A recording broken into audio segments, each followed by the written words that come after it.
होलिका की अधूरी प्रेम कहानी, जो होलिका दहन पर हो गई स्वाहा। देश भर में होली का पर्व बहुत धूमधाम से मनाया जाता है और इस पर्व की शुरुआत सबसे पहले ब्रज में की जाती है। होली खेलने से पहले होलिका दहन किया जाता है। होलिका दहन में राजा हिरण्यकश्यप और भक्त प्रहलाद की कथा सुनने को मिलती और होलिका को खलनायिका के रूप में प्रस्तुत किया जाता है। लेकिन पौराणिक कथा मिलती है जिसमें वह एक बेबस प्रेमिका होती है जो अपने प्रिय इलोजी को बचाने के लिए मौत को गले लगा लेती है। आइए जानते हैं होलिका की अधूरी प्रेम कहानी के बारे में, जो होलिका दहन पर स्वाहा हो गई।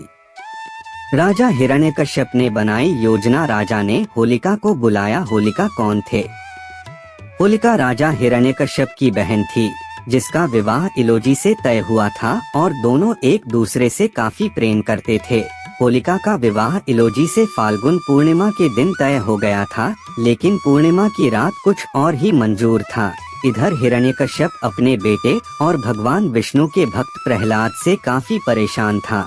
राजा ने अपने बेटे को काफी समझाने का प्रयास किया और अलग अलग तरीके अपनाए, लेकिन उसे हर बार नाकामी ही मिली। इसलिए हिरण्यकश्यप ने अपने बेटे की बलि देने का फैसला कर लिया।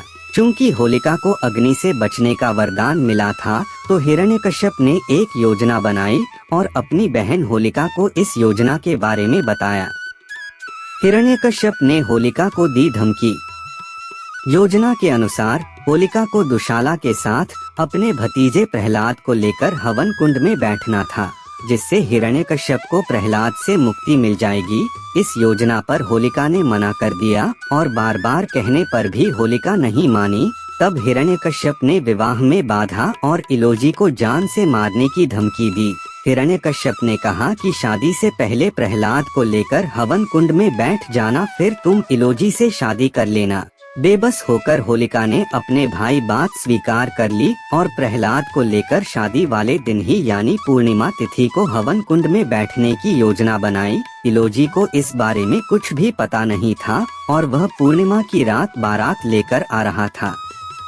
खुद अग्नि कुंड में भस्म हो गई होलिका।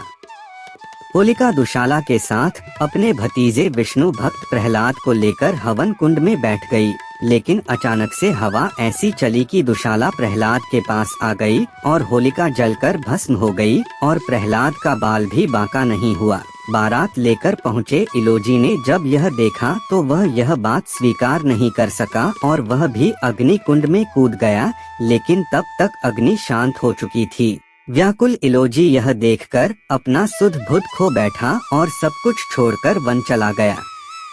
इस कहानी से आपको क्या समझ में आया, हमें कमेंट कर बतलाइए और लाइक और शेयर सब्सक्राइब कर ले और हमारे चैनल को इसी प्रकार से सपोर्ट करते रहे और प्यार देते रहे हमारे प्यारे भाइयों एवं बहन। धन्यवाद।